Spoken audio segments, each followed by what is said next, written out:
Welcome to the Underground, the Steel City Underground, the black and gold standard for Pittsburgh Steelers coverage.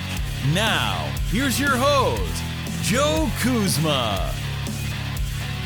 Hello, everyone, and welcome to another edition of the Steel City Underground podcast. My name is Joe Kuzma. I'm coming to you solo from just outside Saint Vincent College, Latrobe, Pennsylvania. Pittsburgh Steelers Training Camp. Got to see the first, not just one, but two practices and pads. Just a lot of action going on. Things are heating up. And for those of you that have been around, as I've done this over the year, handwritten notes. And my apologies, but man, there's just so much to talk about here.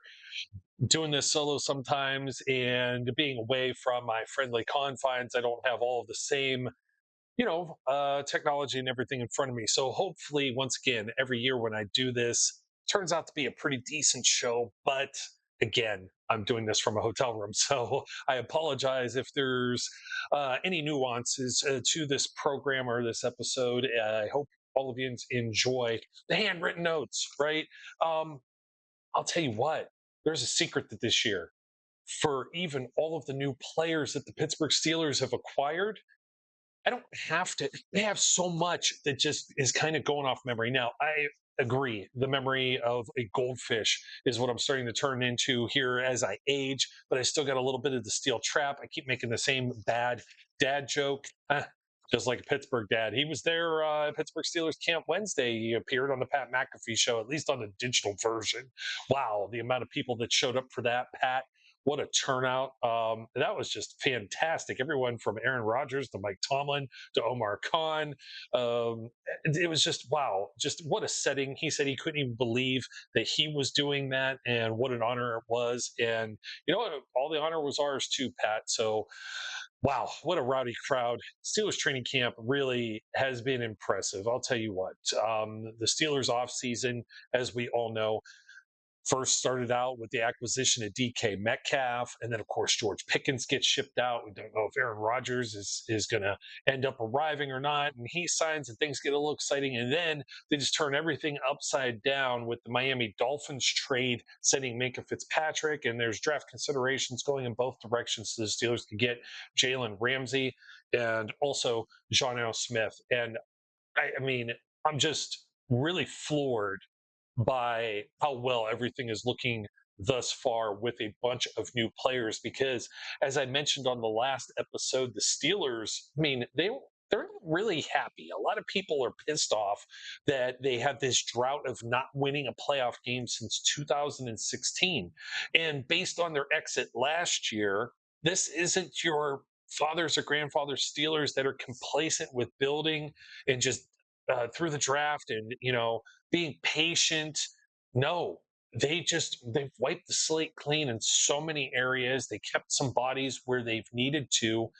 And it has just been one hell of an off season. And it's really capped off by the arrival of Aaron Rodgers and also DK Metcalf. And they're not the only two I'm going to talk about, but that's who I'm going to talk about first. Rodgers looks, dare I say, sharp. He looks like a veteran player who knows what he's doing out there. He has a very strong command and presence, and it hasn't been a distracting one. Just watching him operate, and he said he's not an expert with the offense, but he would be by the end of the week. We still have Friday Night Lights right here and some other things to report on next week. But as we head into that, I have a feeling about anywhere from 12 to 14,000 people are going to discover the same thing that I'm seeing, that he looks pretty damn good for a 41-year-old quarterback.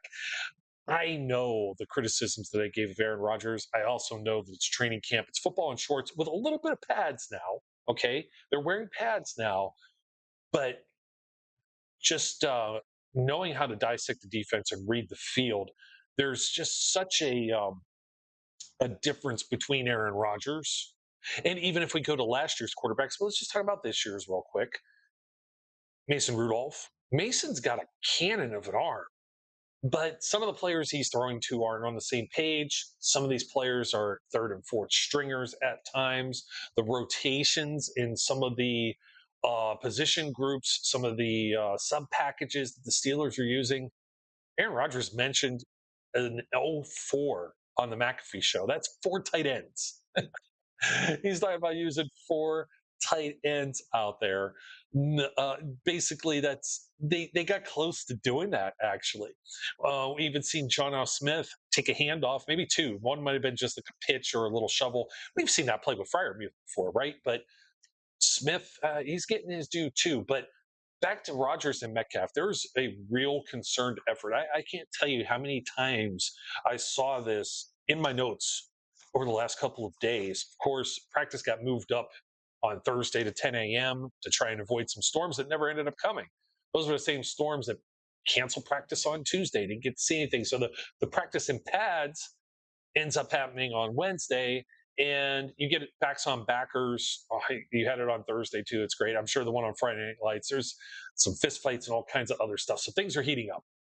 Aaron Rodgers to DK Metcalf. You could almost count on this at least once, if not twice, in every 7 shots. 7 shots is how they open up the training camp practices. If you haven't been aware, if you haven't listened or read anything else that's out there, if you're new to this show, welcome, of course. Basically, what it is you're getting I don't even want to say loose 11 on 11. Now, of course, you're not going to go out there and sack Aaron Rodgers if they got him dead to rights. He's still going to have a chance to maybe throw the ball, and he did. And Darius Slay is in people's business. He's knocking the ball out. Juan Thornhill is ball hawking at times. And let me tell you, you've got new players here that are trying to learn the Steelers culture, and it really feels like they're a fit. And when you have a turnover of like maybe 11 guys on one side of the ball, offense and defense, and you're only returning 5 or 6 of the starters, you're thinking to yourself, what is the culture? And the culture had been, this team can't win a playoff game. They can't compete with the Kansas City Chiefs. They can't compete with the Buffalo Bills. They can't compete with the Baltimore Ravens in their own division. Some people don't even have them competing with the Cincinnati Bengals, let alone teams that are in the NFC, such as the Philadelphia Eagles, who they, handed them their lunch last year during the regular season. So, have bullied. And the Steelers look like they want to be bullies right now. But it really, really, really looks like it. And it's not forced, but there's definitely an effort to make sure. When I was talking about there being 3 tight ends out on the field, you had Smith, you had Fryermuth. They both lined up on the left. Smith in the slot, Fryermuth not all the way wide, though. Almost still kind of like in the slot. A little more difficult to describe because Washington comes back around the formation. They put him in motion, and he's next to Dylan Cook, who we'll talk about later, as the left tackle. So he's actually up at the line of scrimmage there, in kind of just an offset, kind of almost like a bubble. And I don't want to say bubble screen. Ooh, I hate that word. But anyways, I guess you would have to see it to describe it. But DK's on the other side. So you've got 3 tight ends stacked on the one end. And part of that's to help the left tackle with Washington. And Washington's getting up there and making some big plays too. But this ball ends up going to DK. Somehow he gets one-on-one with Joey Porter, who having a great camp too. I'm going to be bouncing around a little bit. My focus right now is Rodgers and Metcalf. But I'm going to be bouncing around and making some highlights to some different players during this time. In fact, secondary second on my list here as well. But I just wanted to say, just in 1 or 2 of the practices alone, at least like maybe 10 targets. Several of the reps, whether they're short, whether they're intermediate, whether they're deep passes, whether they're trying really for the corner fades in the end zone. DK's he wins quite a few of those. He's a grown ass man. I mean, he goes up, he gets them. Slay got the better of one of those, I want to say, here on Thursday. And then Ramsey's been in the slot too and making some plays too. The new look secondary, Jalen Ramsey. You've got Juan Thornhill, Darius Slay. And as I make some more notes, as I write numbers down, it's like, man, okay, 23, no longer, not Joe Hayden. I was so used to that over the years, right? Darius Slay is out there making plays. Joey Porter, I had him noted here somewhere for a tackle for loss on a run. He also stuffed someone at the line of scrimmage as well. Maybe not new to the secondary, but definitely playing up in year 3. Darius Slay, Jalen Ramsey, he's playing all over the place in the secondary. He's not really coming off the field. Deshaun Elliott, of all people, is like somebody I'm not really noticing a whole lot. And it's not that he's not making plays or he's getting burned or whatever, but the action's not really always coming his way. I want to say that he was up on the line of scrimmage with a nice play too, somewhere in my notes. But Juan Thornhill and Jono Smith really got into it. There was some drills one on one. Thornhill covering Smith. Smith goes up. Smith makes got a like nice little double move on him. Wins, goes up high. Grown ass man high points the ball. Probably touchdown or at least a big gainer in a real game if he gets it in this area. And then with contact, the heat that's been outside as well. And Thornhill, the guy loses his helmet, and all of a sudden there's punches thrown, and you have a melee. And you get this settled down a little bit, and you're watching behind everybody because you got like everybody that's kind of grouped up front, and they're going in order, and they're calling your name and or your number, and you come up, and you're going to line up and do this drill. And during this, Thornhill continues running his mouth. Chuck Clark gets involved in this at some point as well, throwing some punches. But this ends with the same two guys, with Thornhill and Smith. And it's hilarious because now Smith is like, I'm going to run over him like a Mack truck, basically. Thornhill, that is. And Thornhill is not going to be having any of it. So here's a great shot. This may have even been from the same drill. If you're watching this on YouTube or next day on Spotify, Smith with the high point there. But Thornhill ain't having it. And right out of the break at the top of the route, Smith goes to make a move, and Thornhill has already been physical with him and doesn't let him go. It's a flag and a half. But the defense celebrates that Smith doesn't make a play on Thornhill this time. And Smith's just kind of like, he walks away like, what the, and then he kind of does one of these gestures looking for a flag, right? And it's hilarious, but it just shows the feistiness. It shows maybe some of the culture. I'm not saying throw punches in a game and get thrown out, obviously, but we know what training camp's been like over the years. So watching this this new secondary with Darius Slay, Jalen Ramsey. Ramsey, I mean, he makes some plays. It's almost kind of quiet sometimes. Like you're almost expecting these guys to make a play every time.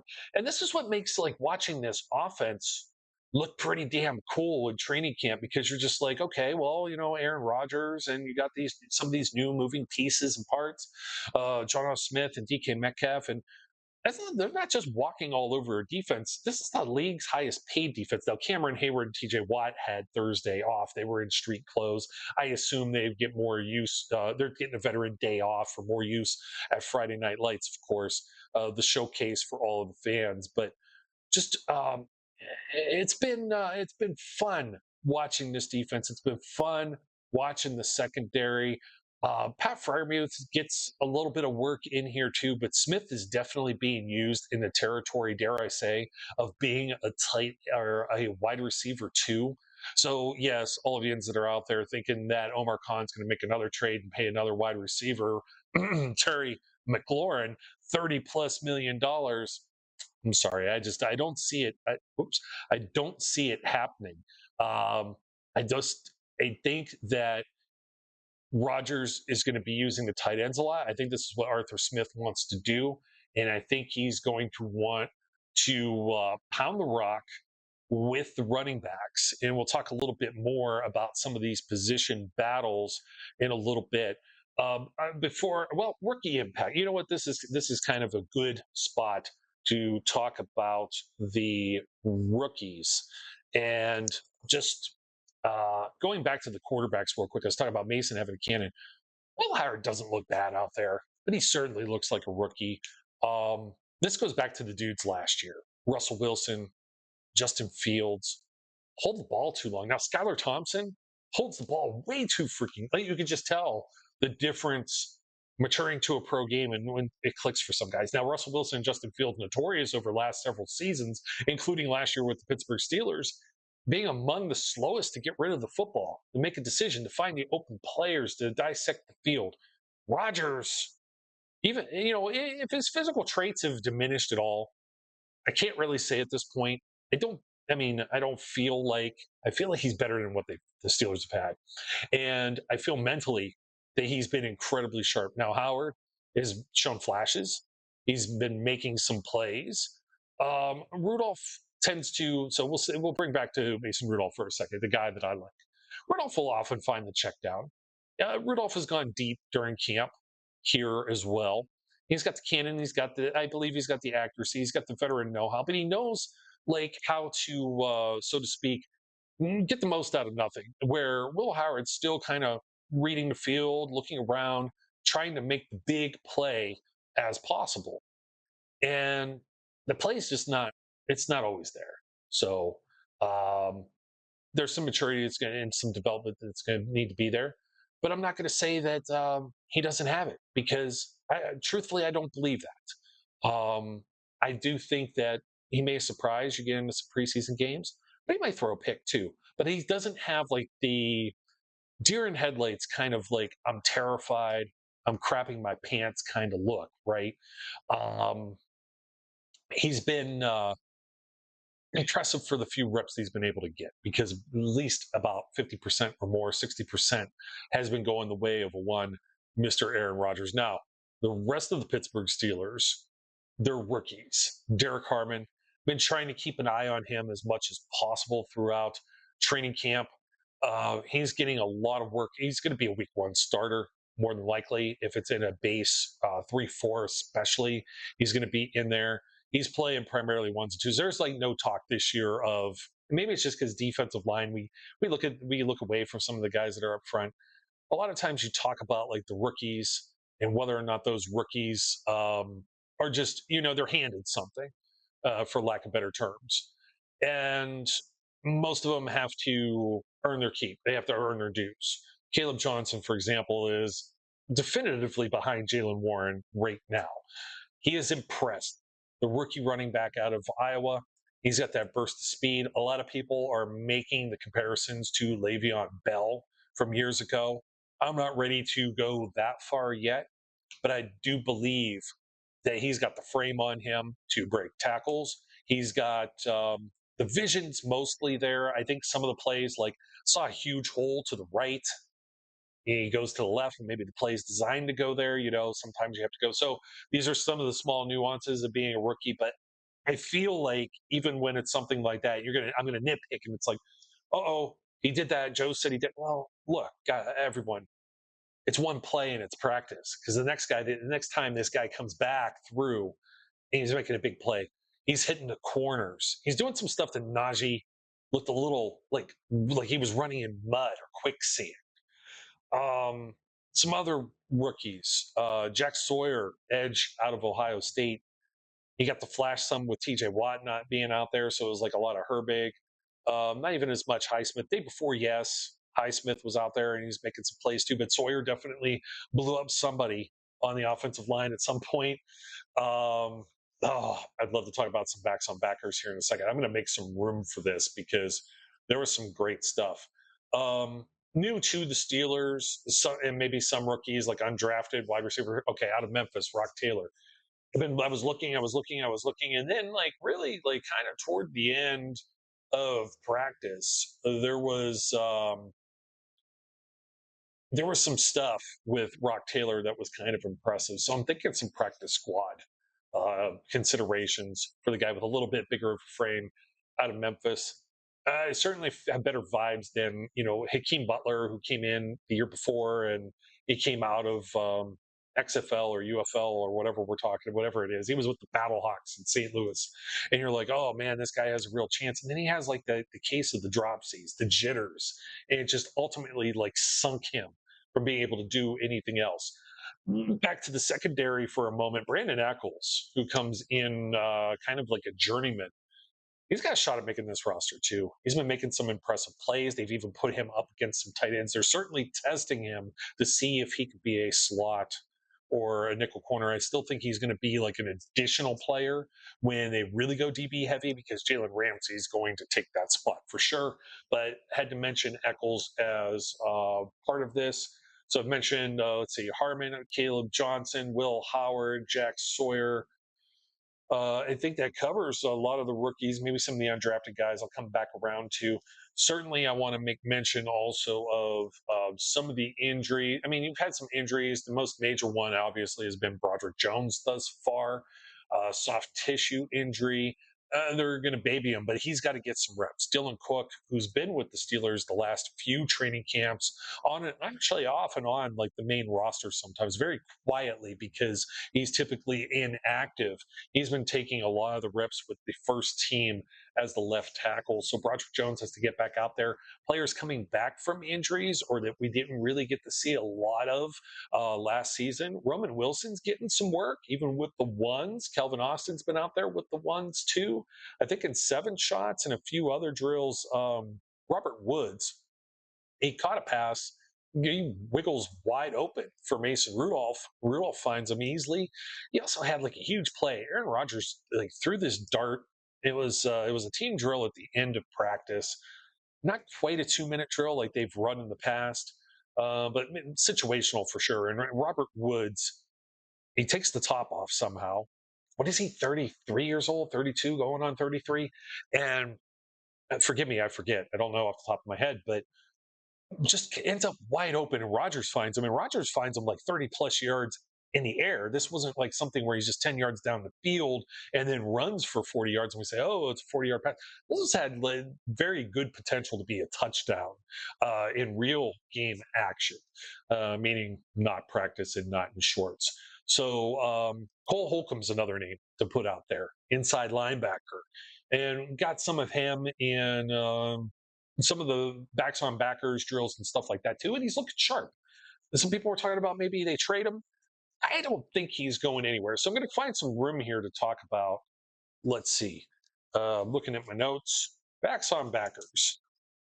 Let's see. Highsmith and Fryermuth, they were pretty evenly matched. Patrick Queen bowls over or pretty much picks up and moves Jalen Warren. And Warren wasn't embarrassed in all of these, but these were the ones that really stood out. What really stood out was day before was TJ Watt against Darnell Washington, Mount Washington. And on the first time that they matched up, Washington went. He couldn't be moved. You couldn't get around him. He was more like Wall Washington than Mount Washington. And this is TJ Watt, mind you. Now, second time, TJ gave him a little bit more for his money, mind you. Peyton Wilson with Kenneth Gainwell. And Wilson got him kind of the first time. Gainwell comes back around the second time and totally wins this rep. And it's made for intriguing position battles, of which I'll swing back around to here in a moment.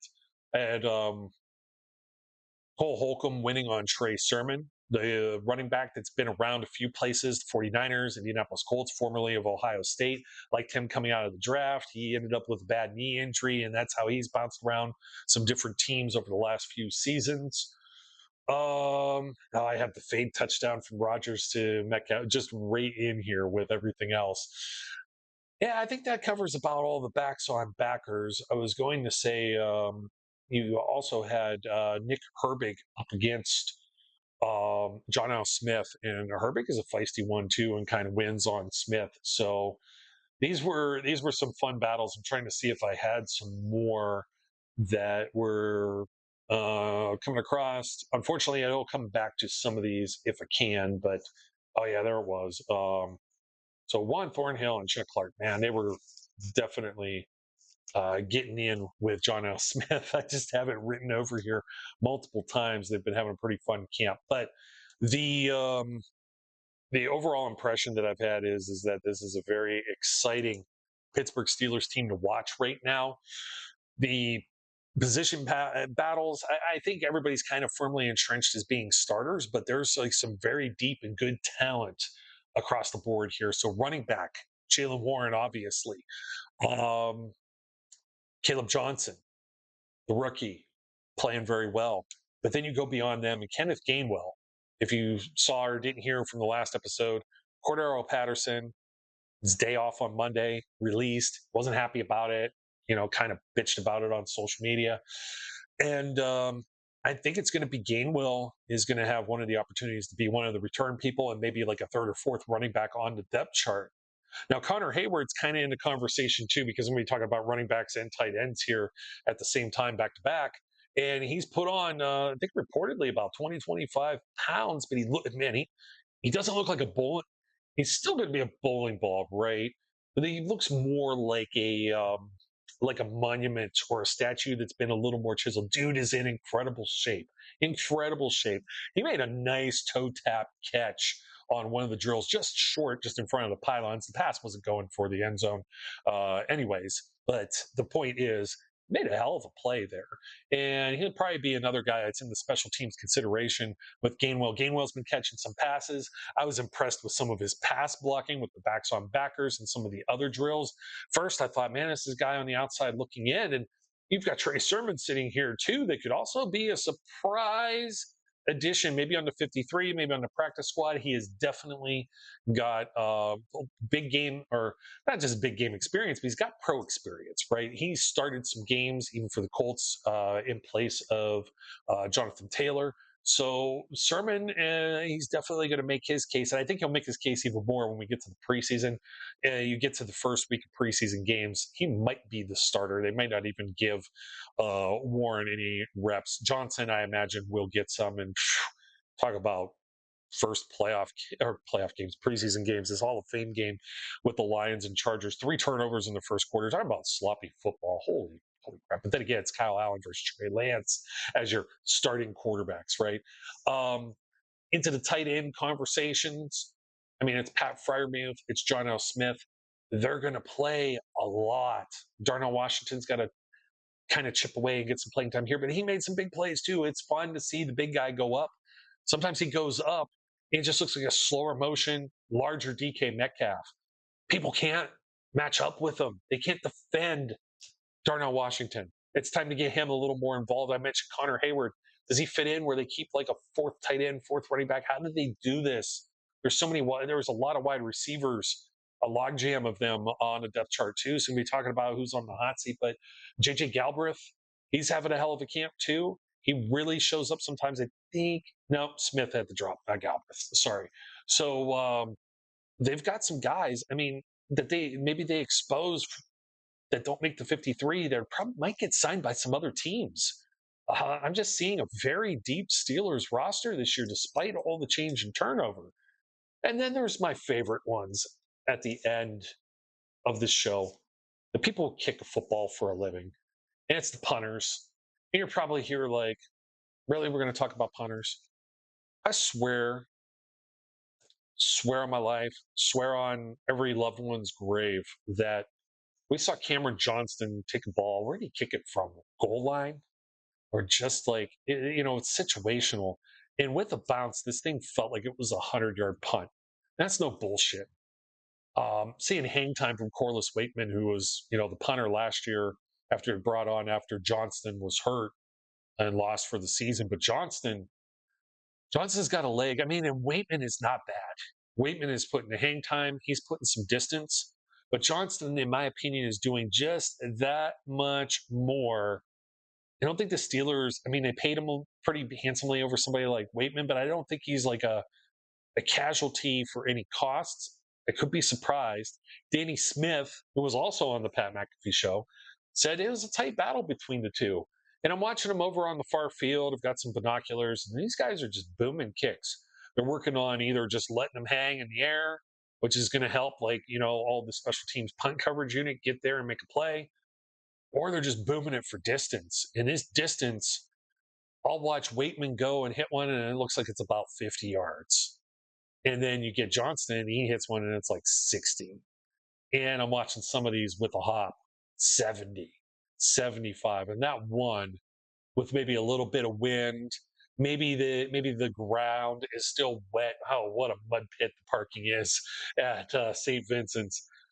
It rained like really hard on Tuesday when they had to cancel the practice. And maybe just with that extra slickness, the ball does one of those little squippy things, gets that extra few yards. Folks, it's been fun. I mean, the punters have been fun. Everybody's been fun. I'm sure there's a number of players I haven't talked about that I will still pull up here, but just in my, let's say in my closing notes here, don't forget to like, comment, and subscribe. Now I've made have a little bit more for you. I'm just trying to see if I got anything else. Oh yeah, Roman Wilson with a very nice. This came off of Mason Rudolph, and it was over Joey Porter. A nice deep ball from Mason. So, yeah, that looks like it's. Yeah, and Patrick Queen has been making a lot of splash plays, interceptions. He got one off of his tippies, like off of his just on his fingers, not even fully in his hands. Guy's been working the jugs machine, Nick. So those are some of my closing notes with that. Keep an eye on. I'm writing numbers down, and it's like, okay, Juan Thornhill's 22 now, Darius Slay's 23, Porter's 24, Elliott's 25, Eccles is 26. So you've got all these men got the roster here, and it's just like, oh, boom, boom, boom, boom, boom, trying to learn some new ones. I know some folks are looking for something out of like Sebastian Castro, a safety out of Iowa that was undrafted. Don't have a lot to report on with him, or even Y.A. Black. It doesn't mean that they maybe just didn't stand out because they're doing their job and there wasn't a whole lot of activity or something that a lot of times it's like, oh, well, maybe somebody looked bad. And one more player to throw on here is number 11, Brandon Johnson, who seems to be getting a lot of early work too, and may be considered for some practice squad duties. So, folks, again, don't forget to like, comment, subscribe, leave a rating review wherever you are watching, YouTube now or Spotify next day. Also, those of you who are listening on our various audio platforms, we appreciate all of you supporting the Steel City Underground podcast. I will be back here again early next week to report back on the latter half of this week of training camp and get geared up now, maybe for some preseason football next week. Pittsburgh Steelers headed down to Jacksonville to play the Jaguars. That's why they're they're practicing at 155 in this miserable heat, because it's going to be miserable and muggy down there in Jacksonville. But until then, folks, take care of yourselves. Enjoy the football that's ahead of us. We officially have football games underway, and we're going to have a Steelers one in about 1 week. Until next time, my name's Joe Kuzma, and as I always close out this show, we encourage people out there to be safe, be good, and we'll catch you later. We would like to thank you for listening and remind our listeners to follow us on social media and our website, www.steelcityunderground.com.